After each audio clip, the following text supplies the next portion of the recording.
You are listening to Turning Earth on Dublin Digital Radio.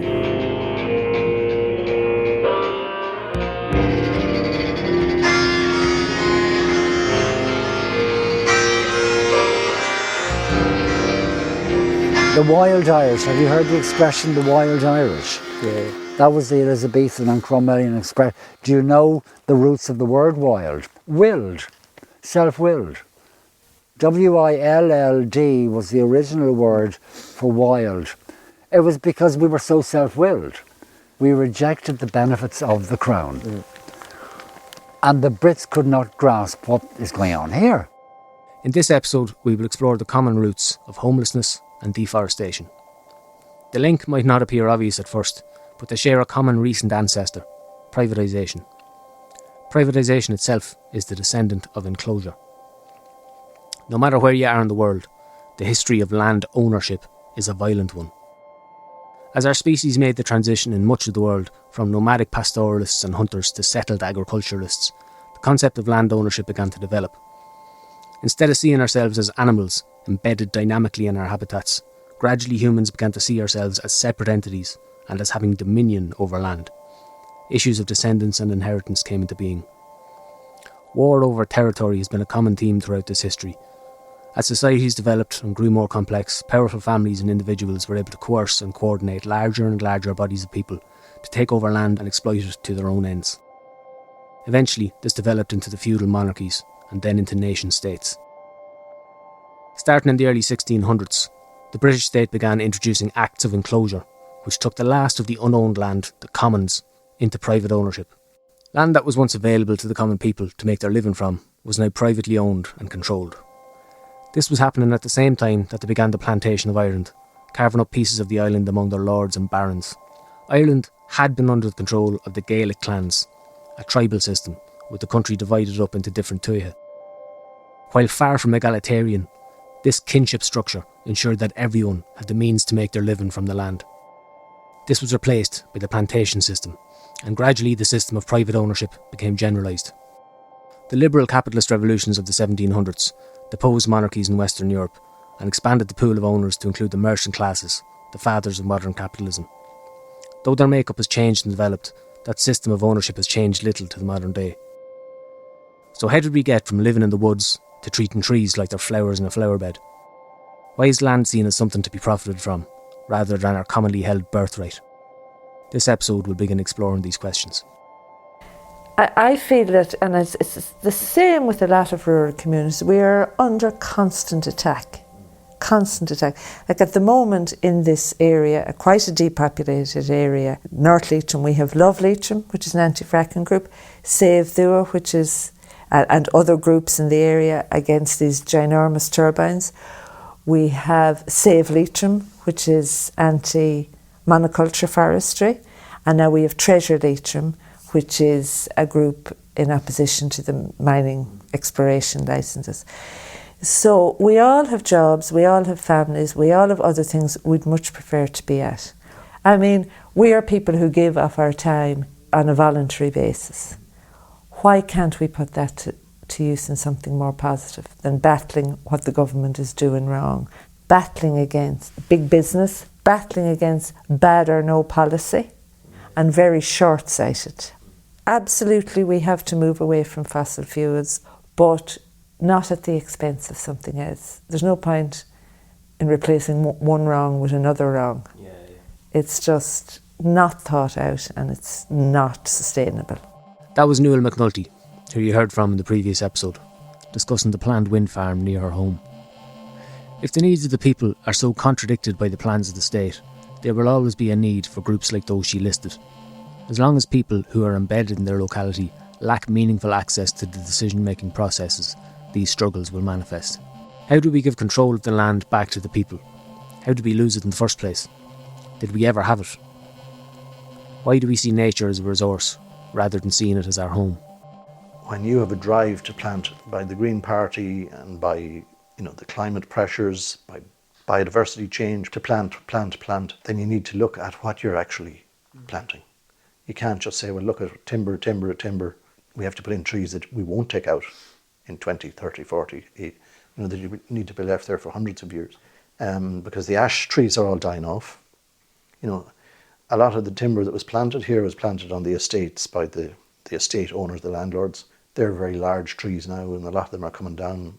There was no real history in Ireland of planting trees. There was, like, trees were very, very important in the Celtic area, and there was spirituality associated with them, and the different types of trees. There was medicines, and like, there are some very good people in Ireland that still retain that connection to trees and to the various elements of that Celtic heritage, but largely that's gone and replaced by the industry view. And I suppose largely because the country was completely denuded of trees. You know, there's a history to everything as well. And when we listen to people saying, well, sure, there's so little trees in Ireland. There is a history and there's a reason why that happened. And then the plantations moved so many people. Like Leitrim had 100, and I think it was in 1826, this county had, I think it was 155,000 people living in it. The recent census has 32, and that's a 9% increase on the last census. And there's been an increase here since 1996, but that's a huge difference. And those people were on the mountains, they were everywhere. They were subsistence, they were impoverished, they were using the timber for heat and for the buildings, because there were mud huts and they were built with timber and closed in with the mud. That heritage is gone because they declined. So there's a long history to what happened here, and it was outside forces that time, but it's still outside forces because we have Canadian pension funds, we have Scandinavian companies, we have large companies in Dublin 4 with addresses. Some of them are just shelves with addresses, all owning the land now, and mad for more in Leitrim. We're moving the ownership of the land out of the ownership of local people, of local families, and into what are effectively portfolios operated by, corporate entities. You heard Brian Smyth again there talking about the history of deforestation in Ireland and how it led us to our current situation. I'll send you back to Ted now in the Gaira, who'll take us deeper into the history of land exploitation here in Ireland. Do you have any sense then of why the current kind of mainstream model for forestry production is what it is, like the quilcher model, the monocrop, completely fell the forest, take it all and then replant? It seems like totally at odds with how the thing functions. Well, now that's a very good question. The Imperial government in 1898 gave autonomous local authority to Ireland in 1898. Gladstone used to call it killing home rule with kindness. Ted hinted at this in the last episode when he talked about the later policy enacted by the Free State government of killing republicanism with kindness. The Land Commission carving up old estates to quieten the people. The seeds of that process began here. In 1906, Westminster gave us an indigenous autonomous forestry on condition, the commercial model. We just, after independence, we never broke. We perfect the monoculture model, but it's also a post-colonial thing. There's a quick return, a quick kill after 25, 30 years. Scots pine is a 70-year. The native semi-hardwood Scots pine, 70-year. Oak, 120. See what I'm saying? It's a post-colonial thing, I believe. But we will come out of that because it is the single largest impact in the Republic. Coillte is the largest landowner and the impact is absolutely immense. Yeah. But now with pension funds, Coillte is very implicated in a lot of different trusts and pension funds. And I understand we actually export some of our skills and expertise in monoculture forestry. I think that we need to, IKEA, a Swedish company, they simply began to look again at their native birch. IKEA works with birch timber. The global home of birch is Ireland. It's the oceanic place. Birch love it here. Now IKEA's in, I understand, every country in the world there's IKEA furniture, all birch. That could have been us. But we haven't done the research on birch. Alder is a fine timber, beautiful timber. The sweat lodges of Norway, I have never been in them, but I've read of them and I've met people who've been in the sweat lodges. They're panelled in alder. Yeah. Just we never developed industries other than really construction, and Irish softwood, sitka and lodgepole and larch, they grow too fast. It's too oceanic here. I've heard the idea expressed a few times, and you referred to us earlier as a forest people, or forest people without a forest. The idea that everything was kind of grand until the British started harvesting trees at a rate of knots and taking them out of the country and that. The Neolithics didn't get very far. They were the first farmers. There was no iron. In fact, bronze, not even sure if bronze, copper and tin had been discovered. They were ploughing with wooden pencil type ploughs. I say the beginning of deforestation begins with the early church. Centres had to be built, villages and towns and cities grew up, our first cities grew up around monasteries. I'm not blaming the Christians. I'm saying that a society organised on quite a vast scale, then extractive mining or extractive clear felling was organised on a vast scale. Ted said he doesn't blame the Christians. Well, neither do I. But I do think it's important to point out that it isn't just the construction of monasteries, the organisation of large-scale society, or the advancements in agriculture they brought that began the deforestation. From my perspective, the worldview that most of us have in modern times, that we are separate from nature, which in a lot of ways we are, we live cut off from natural processes. They're made invisible to us by much of our human infrastructure. But we're not really separate. We still eat and defecate, we are born and we die. So the idea that we're separate, I believe, has its roots in the Christian worldview. Because that worldview tells us that humans are made in God's image and that the earth is there for us to use. Of course, not all Christians think about the world in these terms, but this idea is at the core of Christian teaching, and it has informed all of the ruling ideologies that have been influenced by it since the Roman Emperor Constantine converted around 1800 years ago and started spreading the ideology throughout Europe. That rigid hierarchy, with man at the top and all other species at the bottom, is behind a lot of this short-sighted thinking, I believe. Ted rightly points out that this isn't the only way. We can have a much more diverse and holistic approach to forestry. He used the example of IKEA, which to me wouldn't be a model to imitate, but I like what Ted is getting at. Moving away from monocrop forestry doesn't mean moving away from production completely. We can produce timber, a variety of timber, in healthier, more holistic ways, which could support indigenous production and employment. But I'd say the only way this could be done in a way that doesn't repeat the mistakes of the past is if it is planned out with an understanding that nobody owns the land. We're merely stewards, mining it for the next generation. The opposite is happening now. Supply lines are breaking down as society goes into reverse, and what had become developed into complex organisation seems to be becoming uncomplex. It's getting too hot. And wars, Odessa is a good example. They can't get the wheat to Mother Africa, blah, blah. This is only the beginning of something else. We're going to kill each other for water and air and other resources. I think that's what I see. That's what I can't help. I see, unless that man is rapidly flung away by a long way into evolution, that we evolve really fast. But we can't do that. Unless some angel comes and whispers in our ear and we wake up enlightened, that's not going to happen. I don't think it can happen. But in any event, the first Christians and the organisations that came with the church, and remember, as the church grew, Ireland became what we call monastic. I mean, by the time the Cistercians came in 1152, the Cistercians arrived. They were farming on a scale really unknown to us even still. They had vast farming systems. They had about 50 monasteries in Ireland. And some of them you can still work out. They drained and they worked huge areas of land. They grew fruit. Then there was the Franciscans, the Dominicans, the Augustinians, the Benedictines. Look at what Benedictine abbeys are still in Ireland. They have vast areas of land.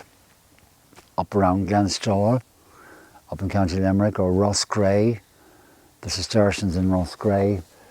To grow food and organise at that scale had to be seriously cleared. But to build, you needed timber, you had to scaffold, floor. But then the Normans began to arrive. They arrived in really 1169, but King Henry arrived in 1172 in Waterford, and he began to divvy out to his barons. He had 159 barons with him from the time of William the Conqueror, 1066. He had to pay, it was payback time, he had to give bits of Ireland to his barons. And they were not going to live flush to a forest where the indigenous Irish were, they were forest dwellers right back. There were still forest dwellers in the forest. You couldn't live near the forest, you didn't know where they were coming from. Now we speed forward and we have Queen Mary's plantation of Laois and Offaly, and the records are there that woodland had to be cleared. The English wouldn't come and be planted unless they were able to see out their window to see who is coming at them. And that was Mary. Then I think it was her half-sister Elizabeth. Elizabeth began a serious plantation of Munster, and we know that there was very profound deforestation going on by Mr. White, whose progeny became the first Earls of Bantry in the 1790s, and Richard Boyle, who became the first Earl of Cork. A very good document penned by Dr. Eileen McCracken, published in 1954. She tracks those families that made a living from smelting. You're going to Tullow the next day or two. Tullow, yeah. Boyle cleared the forests of Ochty. You'll be near the forest of Ochty at Tullow. Remember, Boyle, who lived in Lismore Castle, was granted by Queen Elizabeth the rights to escheat, the right to inspect titles and forfeit titles if you weren't loyal or if you didn't have the right documents. He escheated the whole of Ireland. I think in year one he had 40,000 acres, but he now began smelting and iron extracting in the Ochty Mountains. But to make iron, do you understand, you must cut all the oak down. Do you know why? You need the heat of oak. Is a young oak or a big old oak hotter? Which is hotter in the furnace? Young oak of 25 years of age. Billions of those came down to make iron. Iron was needed in England. Why? They had already planned the invasion of America. They needed hoops and barrels and a navy of oak tied together by bands of iron. They needed iron. Iron was important. So Boyle and White of Bantry House, his progeny, as I say, were the first Earls of Bantry. There were only 4 Earls. Their wealth, their enormous wealth, was from iron smelting. There can be no oak left. In England, they coppiced the oak, feeding the smelter. Coppicing, which Ted will speak more about in later episodes, is an old method of woodland management. It involves cutting trees down to the stump to allow new shoots to form. Some species of trees, such as the hazel, actually live longer if they are coppiced. It is the antithesis of the modern method of clear felling, where the entire tree is removed, uprooted and the soil destroyed. Coppicing only happened in the Coolatin Fitzwilliam estate in Wicklow that I'm aware of. That was the only working coppice system. So then the Elizabethans cleared the land.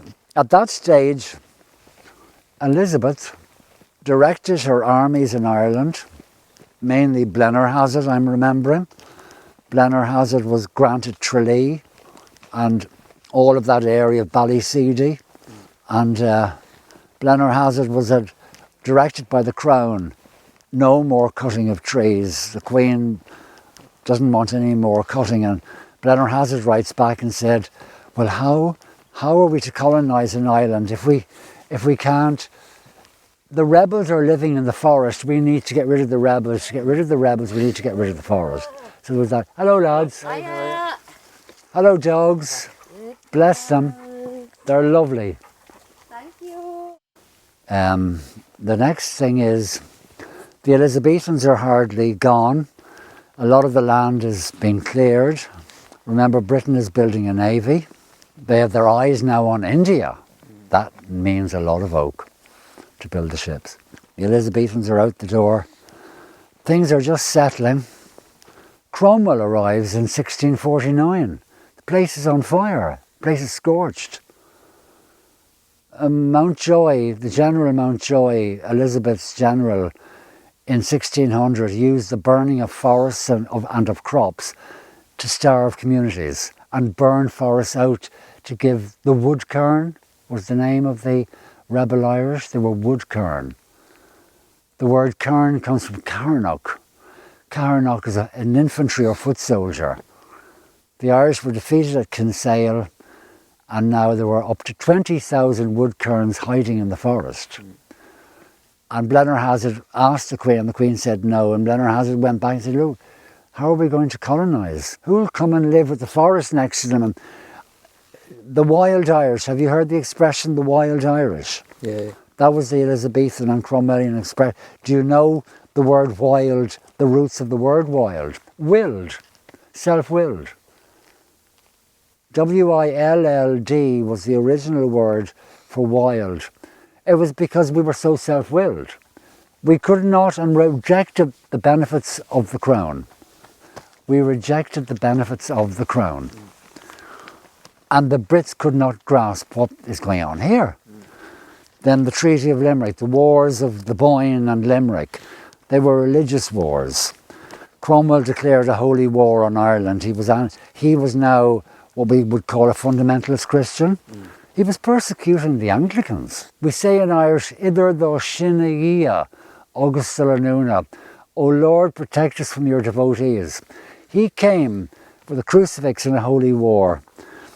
William was milder, although he also was a class of a Dutch fundamentalist, more Calvinistic really than Cromwell was. There are subtle differences. But then the Williamites seized all the old Irish aristocratic estates from the Norman period and settled his people in 1691 up to, and then the penal laws of 1704, 1705. And then no indigenous Irish could own land or live anywhere or etc. And it just went downhill. But 1700 is now accepted as what's called the afforestation period. The planting of what we know now. These old trees in the domains and private pleasure gardens of Ireland, they're now like full-blown roses with their petals falling. They date from around 1700. Right. And so the afforestation period is officially accepted as beginning in 1700. And from then on, the Williamites and the Cromwellians that had been granted land because Cromwell couldn't pay his army. He gave away 11 million acres of Ireland to satisfy the bankers that funded his holy war in Ireland. So a lot of planting begins to happen. Then there is an early 1715, 1745 Acts of Parliament to encourage more planting. You may register what you plant and claim ownership of the timber. If you're a tenant and have to leave, or you're evicted, or your lease expires and your landlord won't renew, you could claim the right of the timber. Right. Landlords did not register, they didn't have to. They owned their estates, their domains. But if you were a tenant farmer, a rentier, we say, in the outlying estate, you could register at no cost, put your name into court. It was summarily registered. The landlord didn't even have to know. But if you were evicted or something went wrong, on your leaving, or your children's leaving, or your grandchildren, they had a right to go to the Lord and say, I'm leaving you 300 cubic metre of oak and 100 cubic metre of ash. You'll have to settle with that. I'm giving you a resource that I husbanded, that I grew and looked after. So that got a lot of planting going. And then of course the hedgerows of 1667, the Cow Act, the Cattle Act of 1667, that laid down that landowners outside domains, the outlying farms that made up the estates. Do you understand the difference between an estate and a domain? No, actually. The domain is the walled private pleasure house of the Lord. The estate could be like Bantry House at 60,000 acres paying rent, but their domain was only about 400 acres. Domain comes from Latin, mensa, a table. Whatever is grown in the domain is put on the Lord's table. The idea being you ate nothing, put nothing on your table that wasn't grown within the walled park. Why? The number of accidental deaths by poisoning of English lords is outrageous. No. So the idea was, it was a propter decorum was the word. It's a Norman concept. If you're planted by the crown in Ireland, you behave as a royal and noble Englishman. You practice hawking and falconry. You develop horses and dogs. You, in wall or in park, your domain, and you regulate, you keep Catholics and native and indigenous Irish out of the estate, but you bring in English, loyalist or unionist farmers and you plant your estate. It could be 10, 5,000. The Fitzwilliams had 56,000 acres of South Wicklow. 56,000 acres. That, at the expense of the O'Tooles and the O'Byrnes. They came in, the Fitzwilliams. Before that there was a Staffordshire, Lord Stafford I think his name was. He was not attorney, he was Viceroy or Lord Lieutenant. And we always say Cromwell and Tom Stafford had one redeeming factor, their only redeeming factor. They hated everyone equally. They bullied Protestant, Loyalist and Indigenous Native Catholic equally. So their only really redeeming aspect is just their hatred, their deep hatred, their vile hatred was egalitarian. You know? Ted just walked us through the history of two different kinds of plantation, the plantation of forests and military plantations. Throughout this history, we can see the roots of the modern socio-political system. People moved en masse, planted on other people's land, trees felled without care to supply the armies. This view of the natural world as a resource, replacing the view of the natural world as our home. This view has carried us right up to today.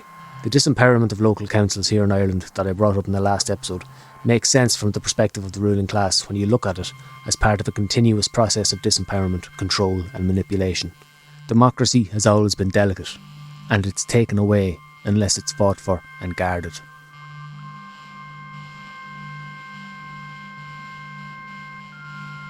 This series has been made possible partially through the financial support of Glúiseacht. Glúiseacht are an environmental and social justice organisation that give logistical, financial and educational support to various campaign groups. Glúiseacht helped me cover some of my costs like equipment and travel expenses, and this series would likely not have happened without their support, so míle buíochas to them. Many hours of work have gone into this podcast and I'm trying to make the work financially sustainable, and that's only possible through listener support, so if you'd like to help keep this project going, please sign up at patreon.com/turningearth. On Patreon, for €5 a month, you'll get access to the full interviews, to book reviews, and historical, political and philosophical audiobooks that I'm going to start making in the next few weeks, and more. For €2.50 a month, you can get access to just the audiobooks. Now, I'll be starting with Labour and Irish History by James Connolly, releasing a chapter 2 or 3 times per month over the next year. Please subscribe to the podcast on whatever podcast app you use, and review and recommend it to friends.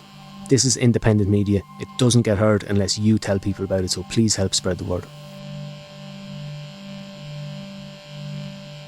In the 1980s, the state was moving out of purchasing land. Up to that time, the state was buying land and planting it. And then Coillte was formed in 1988. That was 2 years later. And Coillte then took over the state property, or it was given over to them by the Minister for Finance, Minister for Agriculture, to make a profit for the state. That's Coilte's remit since then. But up to that time, the state was planting land. Well, once land became back from the landlords and that, the land commission was dividing up farms and giving farmers and people back the land. And so some of that was being planted by the state, the Forestry Service. So in 1988, the state handed all that land to Coillte. So Coillte are a semi-state, for-profit organisation that own 7% of the land in Ireland. And I think it's the same percentage in here in Leitrim. But their remit never changed from that time till now. So, there's a lot of issues now that weren't pertinent in 1988. Biodiversity, climate, even community, social sustainability, economic activity in small towns and that. Privatisation is part of the ongoing centuries-long project of capitalist enclosure. Housing is now a commodity sold for profit. Land in general is a thing to be profited from, not a living, breathing ecosystem to be lived in. Along with this comes an attendant lack of respect for the needs of the land itself.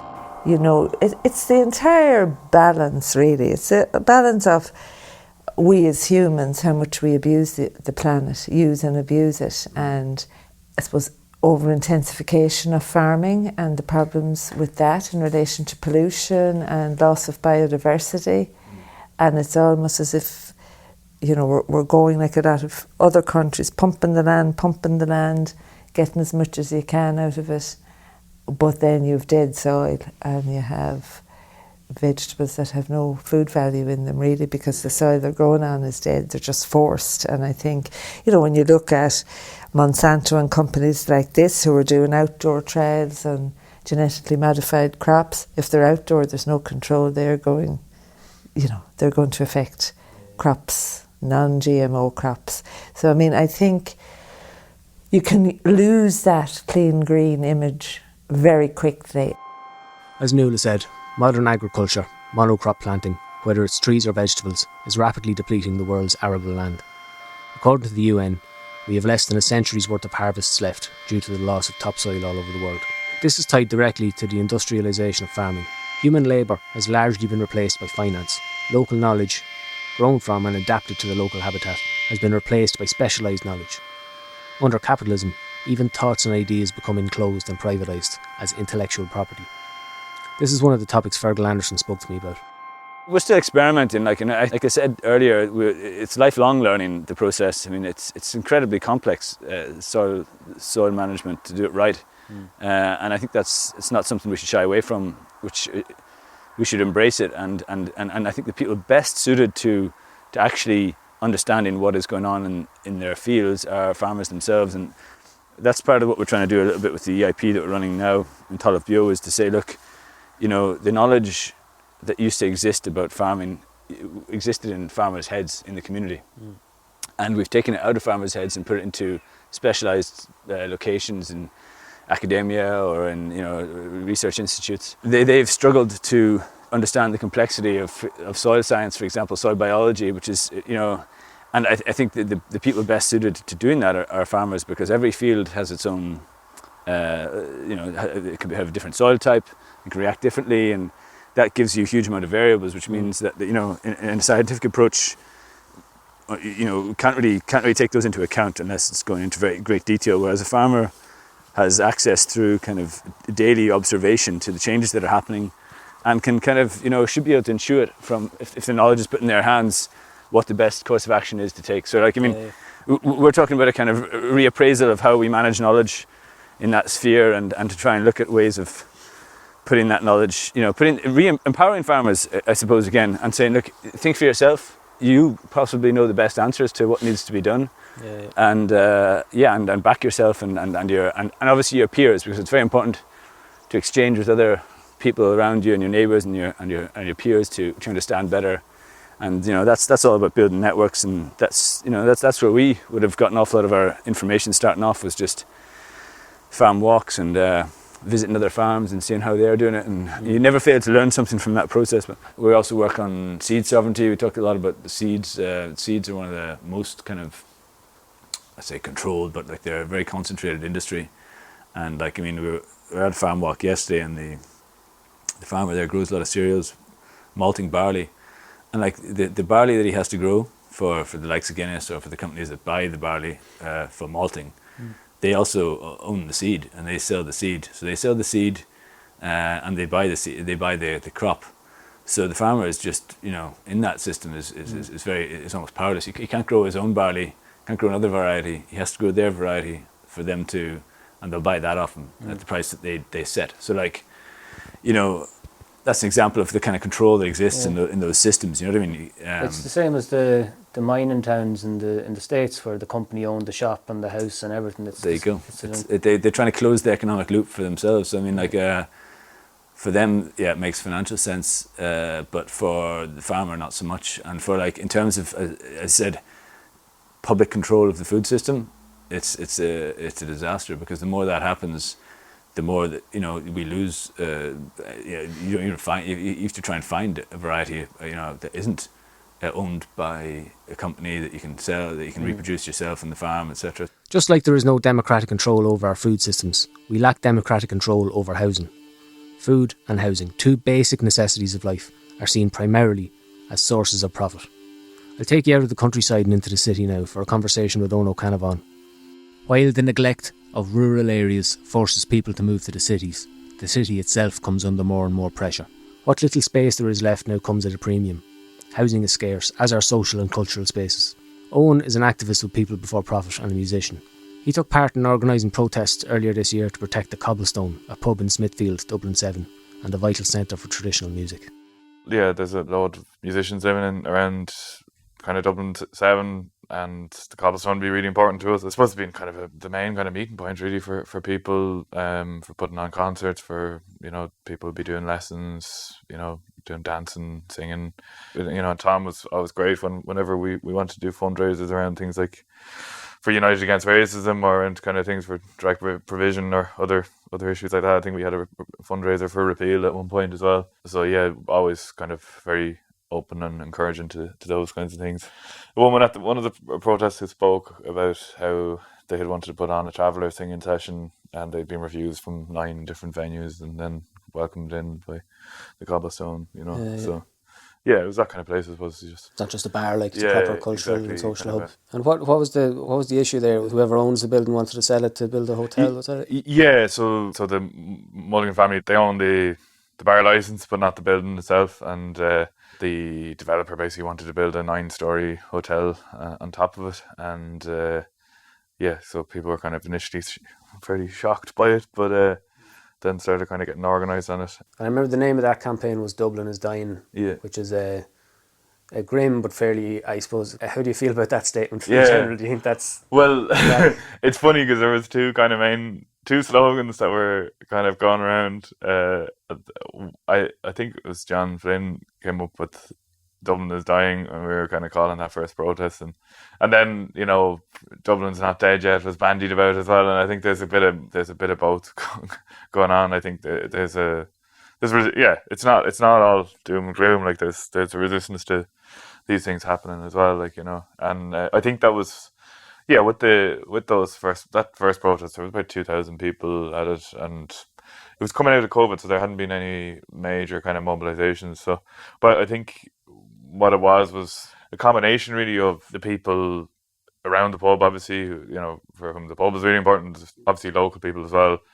And then I think there was just a big kind of section of people who supported it as well, who maybe saw it as I think everybody really saw it as part of a wider kind of a problem, and saw it as I suppose just the latest thing, but it was something that people were fighting on and saying that kind of enough was enough, I suppose. Yeah, that makes sense. It was like it was one of the worst examples of something that's just been happening. And it was the same week that they put in the planning permission, the same week that the permission for the hotel in Merchant's Arch was given.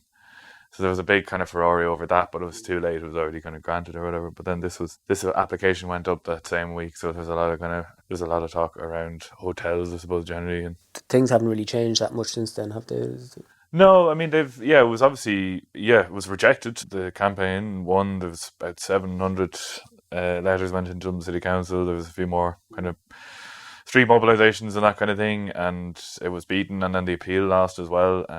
So it's kind of as you were now. I don't know, will there be another plan, or will the developer try and sell it, or what will happen? But for now, it's safe anyway. It was nice to see that win, because so many times you submit something to the thing just so that it's almost, you're almost doing it just so that the dissent will be registered, and you don't really hope that it'll actually be effective, but that was hugely effective. It was, and the way it was rejected as well was important, because we were thinking that the best we'd get was, because the plans were a mess anyway, but we didn't think that they'd get permission, but would the door be kind of left open to an appeal or to something else, and one of the reasons they gave, which was kind of unprecedented really, was the cultural importance of it.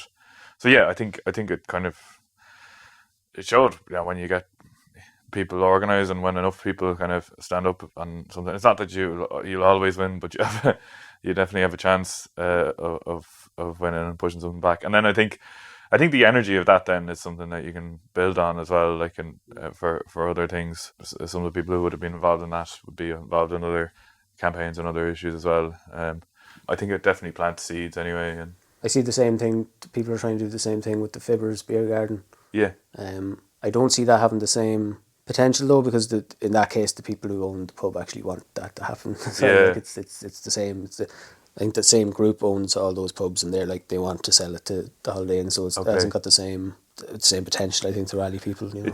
It is interesting with that kind of thing where like you've got venues and places that are obviously they're kind of like the people's venues or the people's places to go or whatever, but they're also not. They're not really owned by the people that frequent them, and obviously that it's a problem like that we don't have actually publicly owned, you know, cultural spaces like that. Well, not enough of them anyway, you know. It's part of that broader problem that's it's all over the world, I suppose, and it's all over the country, but it's particularly obvious and like harsh in Dublin, just that the tightness of space and the fact that everything is commodified, our houses and our cultural spaces, our homes. Yeah. So it's part of that broader pattern. That was one of the main kind of campaign slogans as well, was kind of homes not hotels and culture not vultures, you know, tying all the things together, because like a lot of the people there would have been, definitely the vast majority of the young people there anyway would have been renters and that kind of thing. People are, you know, and it's like even since then in terms of housing, things have gotten an awful lot worse. Like, you know, I constantly know people are looking for somewhere. It's not even that finding somewhere that's remotely affordable is finding a room at all. You know? Yeah. I've been saying for the last 2 years it can't get any worse than it is now. And it actually just does keep getting worse. Like it's incredible. Even as for the government now, like for, you know, a state that's, you know, built on a tax haven model and attracting kind of foreign direct investment and bringing in workers and so on, whether it's tech workers or whether it's working in the service industry and that kind of thing, it's become a serious problem for themselves, for their own model of running things. Because I mean, I saw the French government there is warning French people not to come to Ireland unless they have accommodation. You know? Which is, I mean, that's probably good advice, like, but like, it's grim, like, yeah. It's also opening up space now for the right, I think, with the war in Ukraine and lots of Ukrainian refugees coming in. People are there's obviously the right are trying to blame it on refugees, and then the government creates more space for that as well by, you know, like even just in the last little while, you know, saying that they're saying that they won't have anywhere for any more refugees, and Eamon Ryan going on to say, like, people who are living in direct provision are going to have to, you know, if they're working, they're going to have to pay rent. Like, you know, it's like really rotten stuff. But I think that all creates space then to the right of them for, you know, for people, for you know, more kind of dangerous kind of forces to say, keep them all out and, you know, house the Irish first or whatever, you know, the stuff they come out with. But it's fundamentally based, like, there's still, what is it, last census, about 166,000 empty vacant properties. You know, they haven't made any serious moves.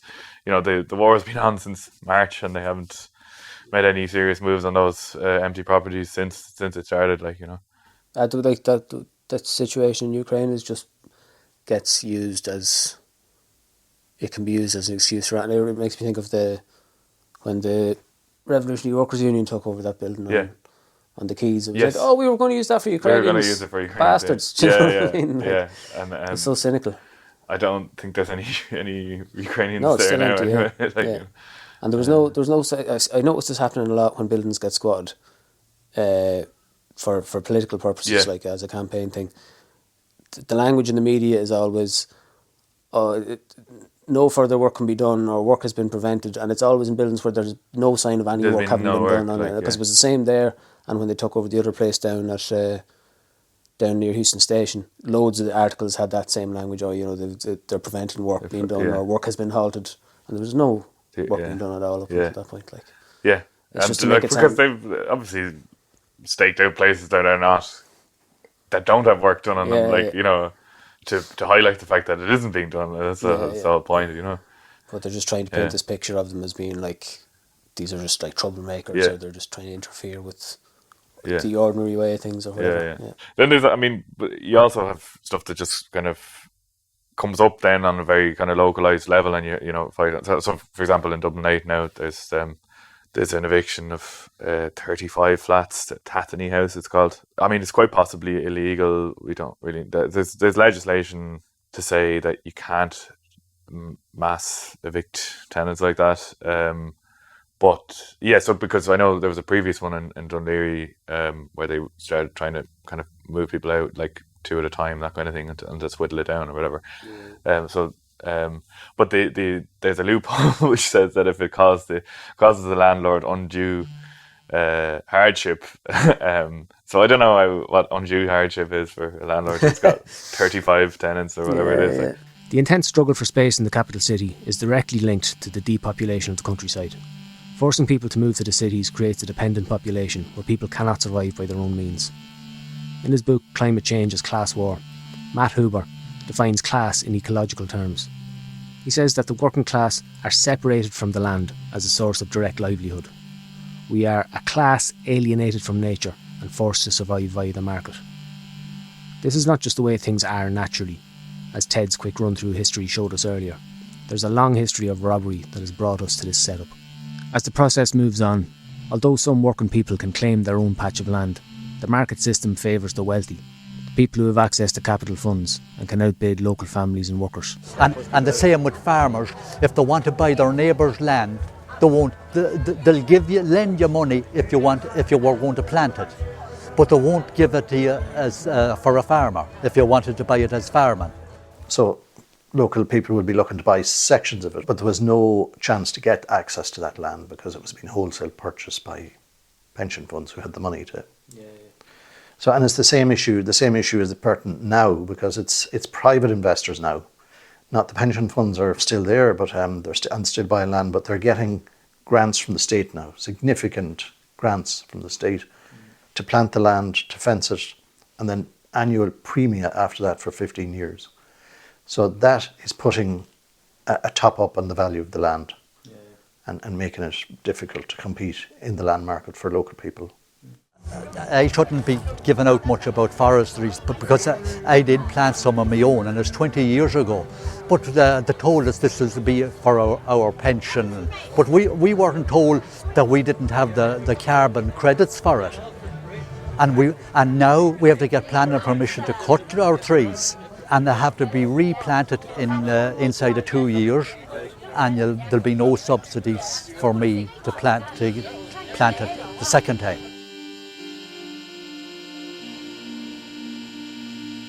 No, you're right, Jez. It's a systemic problem. You can't blame individuals or families for doing what's the most sensible survival strategy. They're trying to make a go of it, like, and some of them making good money and making good living off it, like, and all that as well. So you have to kind of, I suppose, you know, it's hard to ask people to step away from that too. And you're not asking. That's what I'm trying to say.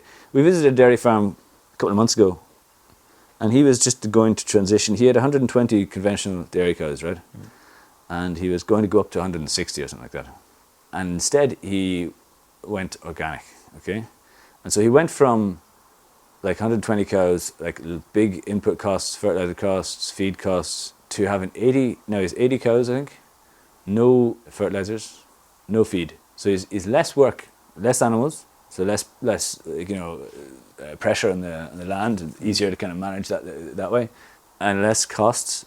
So he's probably making as good a living as he was before, with a better quality of life, arguably. Because I mean, it's tough work. It's tough work at the best times. And like the more animals you take on, the more capital you take on, the more investment you have, the more debt you have.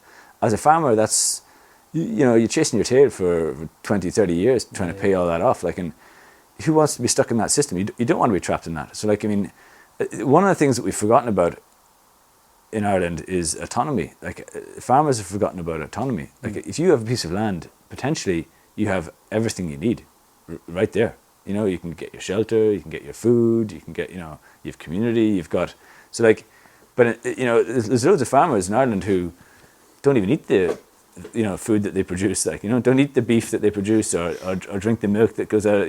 They're buying it in Lidl. And like, I mean, that's crazy. I'm sure if you go back even one generation or two generations, people would be shocked at that idea that, like, again, farms have specialised to the point where people don't even eating the food that they produce. And that's crazy. So like, those farmers need to look at themselves and say, well, is that really the model that that I want to be stuck in, or can I explore something else? Like, it takes the right kind of.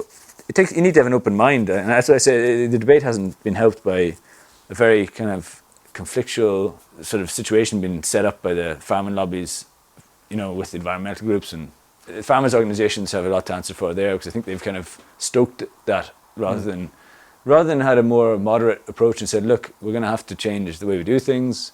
Let's look at other options. Let's think about the future. Let's think about your descendants and how to build a kind of something for them. Right. We're saying, like, burn it all up as best you can, do whatever you can get away with, kind of thing. And like, I think we've had enough of that actually in Ireland as an approach from farmers' organisations, and we're hoping with Talavio to bring something more constructive to the debate, with just more constructive discussions about how we can actually do something positive. Looking at all these issues at once, we can see that those who are trapped in the monocrop model, be they farmers or foresters, have very little agency. By allowing the market to decide what gets produced, we are beholden to interests that often work against our own. While the monocrop planters are trapped, the rest of us lack access. Everyone is stuck and losing. I asked Eddie Mitchell what he thinks is needed to solve these contradictions. Well, the first thing is to try and hold on to our young people. Like this place has suffered from immigration. For like my father and my grandfather would all have been in London. Like, we have a great connection with, New York, London, Australia, everywhere like that, which is a huge positive to us. But what we have to do is we have to somehow get our people back, enough of our people back, to try and make it this place sustainable, so that we can grow and thrive. You know what I mean? If we can hold on to our people, like, there's plenty of good businesses around, and the internet is probably helping us. Like COVID showed that, like, everybody wants to go back and live in the country. Yeah. Like, when I was 16 or 17, I didn't need to leave, but we were so used to leaving, it was just a done thing. Yeah. And a lot of the people that are leaving now don't really need to leave, but there's such strong links and such good connections. People will go earn a few pound, experience the world, and come back. But we need to be able to get them back. Like, at the moment, there's a massive problem in Leitrim getting planning permission. It's nearly impossible to get planning permission to build a house. And we have forestry. We're at 19% of forestry cover. And that's all most of it Sitka spruce. Yeah, right. Yeah. So we need to have. So now you can see that, all the climate action stuff. We need to plant more trees and all that. So we have to make sure that all those trees don't all get planted in Leitrim, that they get planted everywhere. You know what I mean? So we've got these major problems. We'll say, like, obviously gold mining is a big threat, but that's a new threat. Just being able to sustain our rural communities that are sort of under attack from the forestry industry. That's important, and if we can't, we have to be able to solve our planning problems, so that we can allow people to build in the countryside. Yeah. Just to keep our population, because it does feel like a bit of a sacrifice zone when you can't get planning permission, yet everybody can come in and exploit you. And every country probably needs a sacrifice zone. You just have to make sure it's not where you are. So people may not have to move due to lack of work, but many are forced to leave due to lack of housing.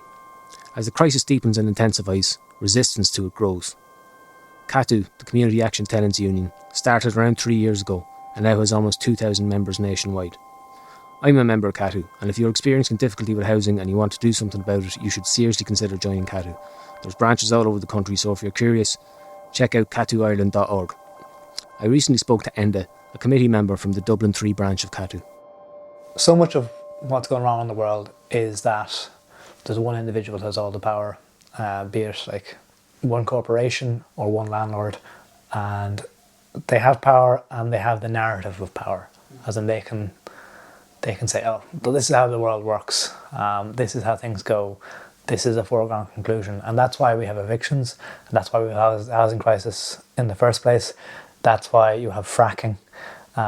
It's because someone's personal interests, financial interests, are able to run roughshod over what is the collective good, because the collective good has been divided into a lot of atomized individuals who feel like they're alone.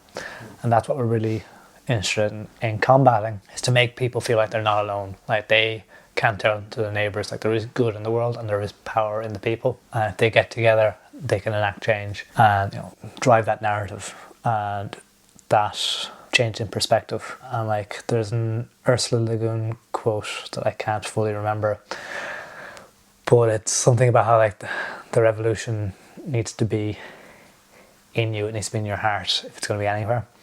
Like that's what we want to impart onto our members in CATU, is that kind of revolutionary spirit, that idea that you can change things, you, the individual, and the plural you, or ye's or you's. And it's very important to let people know they're not alone, and that once they're not alone, they're stronger. The revolutionary optimism, I think, is the phrase I've heard before. It's like the antidote to the hopelessness. Exactly, yeah.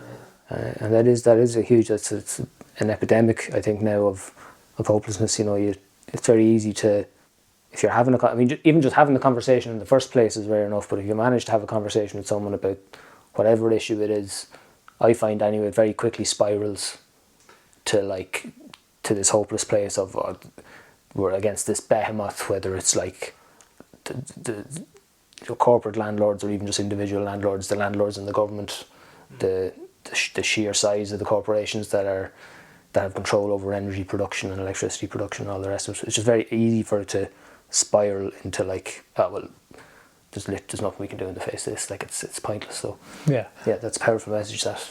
Yeah, and like things are bad in the world, but they've only gotten to where they are because of people making certain decisions and taking certain actions. And if we want to change how things are, we need new decisions and new actions, and everything is changeable. There's no such thing as hopelessness if you bring the scale out big enough, because things are bad now, but there's no time limit on making things better. In the same way there's no time limit on making things work. I mean, the revolution is just work you always have to do. There's no reaching utopia. There's always going to be struggles. There's always going to be someone fucking things up, and there's always going to have to be fixing to do. And sometimes the fixing is very small, and sometimes sea levels are rising and glaciers are melting and the air is getting difficult to breathe and things like that. It really feels overwhelming, and people are saying, we have 10 years to act to stop global warming. And yeah, that's a strict time limit. We do need to act. And some people feel like we've lost that fight already. I don't know if we have or not. But even if we have, life still goes on, and you have to consider there's always going to be a reason to say, it's all shit, or it's all going to shit. And you just need to give people some taste of small successes to fight back against that, and some forum to be like, we're making a difference, even if it's just very local. You'll find links to the various campaign groups covered in this series on the Turning Earth blog. You'll find that, as well as links to the Patreon and other social media pages, by going to linktree.com/Turning Earth. Thanks again to Glúiseacht and to Dublin Digital Radio. And remember, if you want to support the podcast, please subscribe on Patreon.